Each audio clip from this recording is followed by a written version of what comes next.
Hi, welcome back. I've got a delicious coffee and I think a rather scrumptious deck to show you. It is the Enchantress Tarot. And I spied this one on Amazon, and I like the fact that it's bringing in some feminine energy.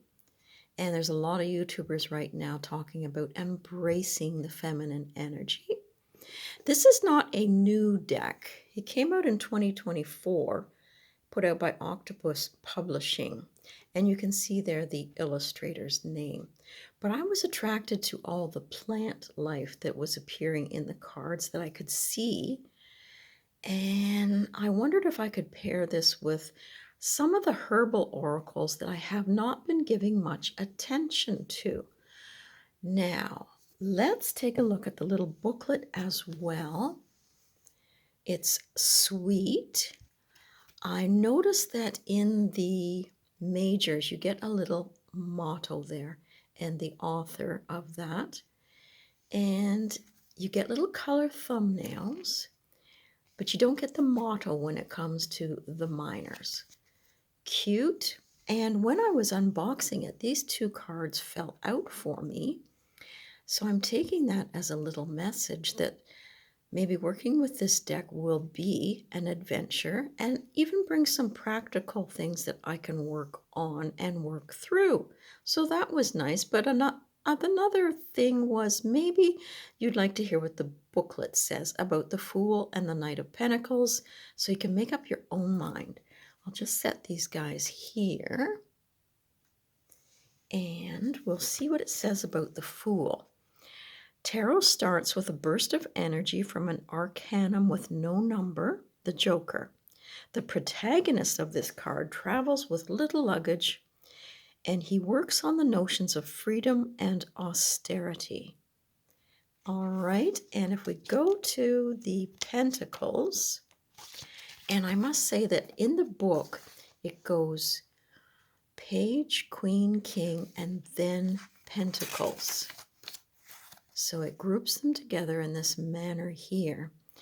This one, though, is interesting. It says, New horizons. In his earthly quest, this knight finds that he must look to spiritual matters, heading toward wands to connect to his desire.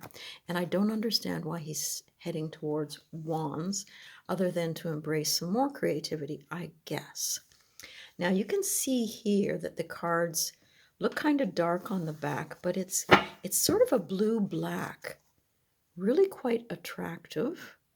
It is a chunky deck, and this is only part of it. I've got more in my hot little hands down below, but I'm going to have to be careful because there is some nudity in here, and I'll try to be discreet and still enjoy the cards.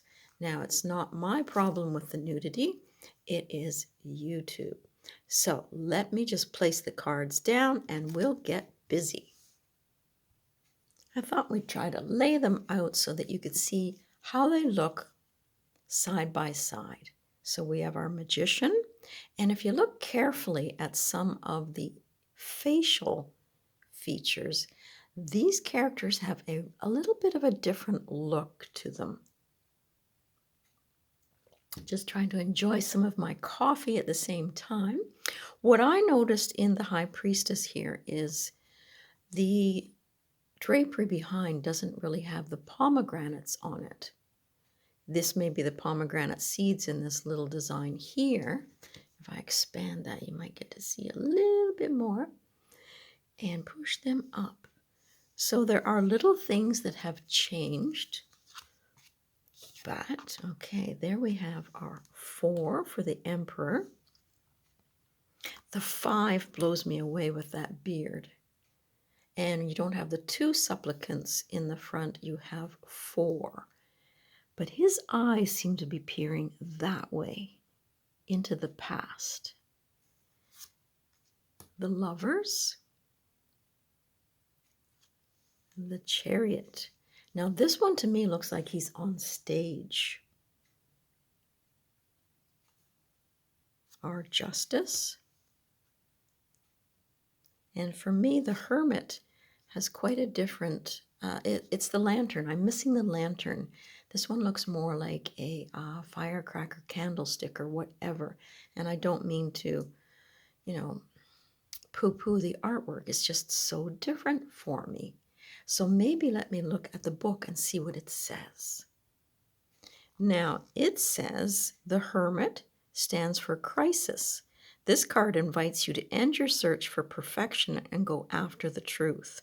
It suggests there's a long road ahead of you that will bring experience if you devote time to it and remain true to yourself. And the little motto is, you can't get away from yourself by moving from one place to another. Oh, I think that's a message for me right there. There is our Wheel of Fortune, the Strength card, and the Hanged Man. The Death is kind of fun. You just get these little heads peeping out from the water. So the king's crown is there, but you just barely see his eyes below. There is Temperance. And I'll have to pause for a second and put some gemstones on our devil. Isn't this silly? But this is what YouTube wants. So this, the devil card, and the two people that are tied up are certainly gemming, aren't they? Okay, so they're having fun. But that is the devil card. Now we'll go on to the Tower. And now I've got another one to deal with. Hang on.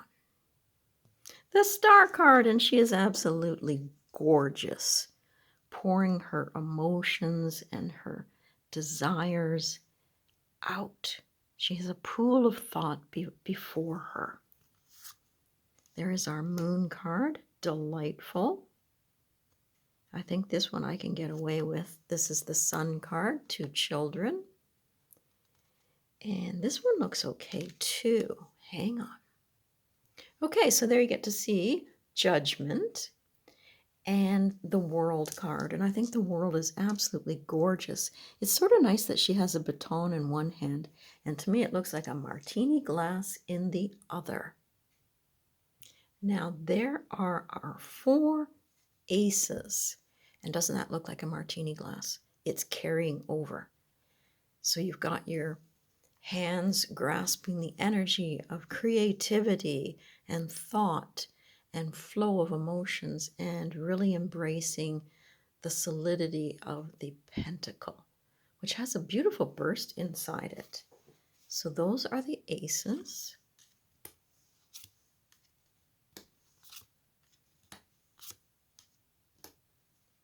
Our 2s. I like how she's surrounded by clouds here because she has to make a decision. There's the martini glasses again.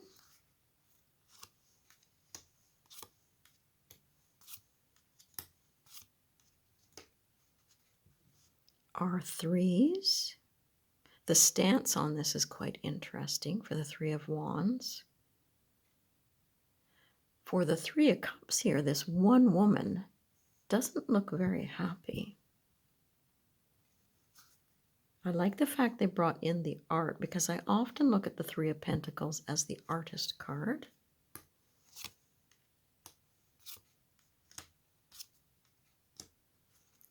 Our 4s.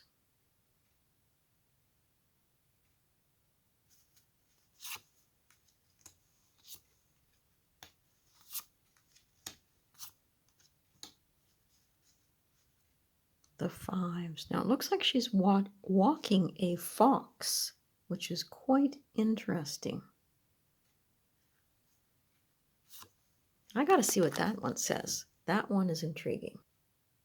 Okay, so against all odds, we all have problems, but they become more serious when we've spent too much time trying to numb them. If you are not happy with the current circumstances, do something to disrupt them. Start composting. Learn about renewable energies, have a tarot reading, or simply learn something new. That's a little bizarre. Okay. There you can see the 6s. I think it's fun to have a bicycle instead of a horse for the Six of Wands. And if you're dealing with a difficult situation, isn't it fun that maybe it's a retreat to a lake with your best books, everything that you've wanted to read? That's a nice escape. Six of Cups and Six of Pentacles.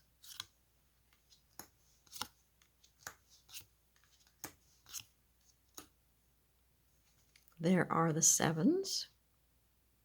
Again, a very modern take on the Seven of Wands. Seven of Pentacles.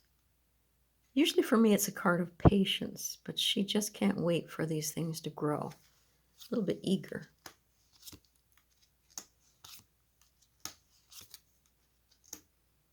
The eights.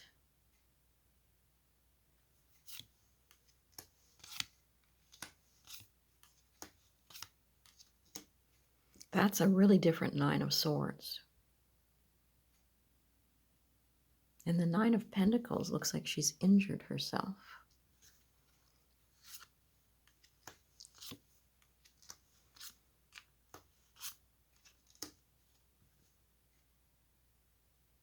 New take on the Ten of Pentacles for me.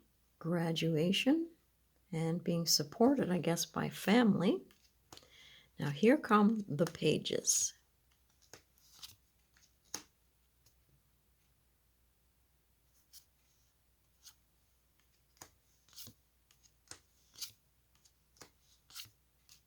I love this Queen of Cups.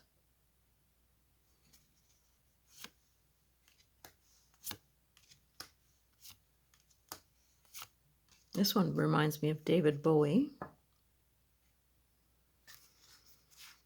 And I'll have to steal one of the knights from here.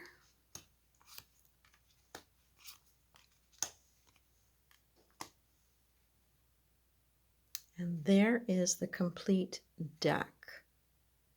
Now it talks about doing a cross with the cards where you take two of the major arcanas and you cross it with another, and that helps with discovering blockages and things. So it is a very nice deck, but I'm going to pick out a couple and see how it looks with my herbal deck.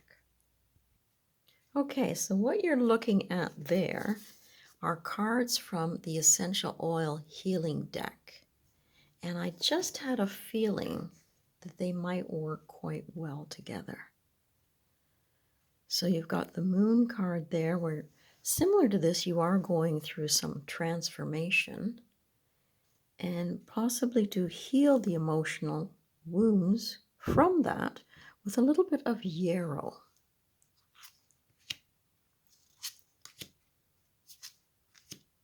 Now, we've got the Chariot card, combining it with chamomile. So if the charioteer is off on a mission, maybe he has a dose of chamomile before he climbs aboard.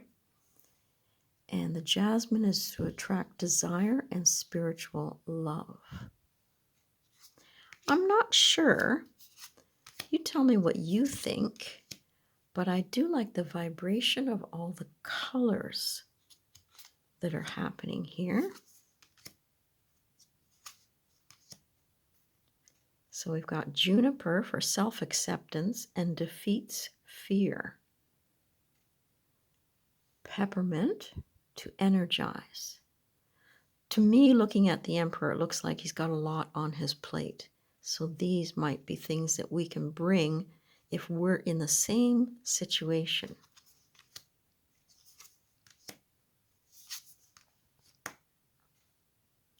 So if there is something that is like the Death card where you're transforming changes, sudden disappointments, turnarounds, then using ylang ylang can heal the heart. And wintergreen for letting go. Well, you know, that's pretty darn good. And if I can get a chance to use my herbal decks in a different manner, this might be it.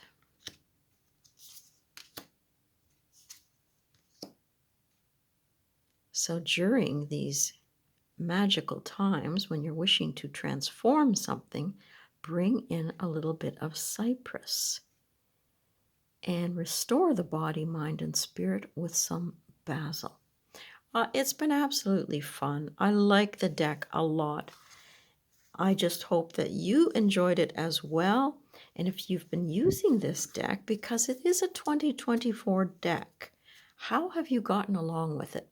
Let me know. But wishing you a sun-filled day wherever you are, and happiness. Stay happy, stay positive.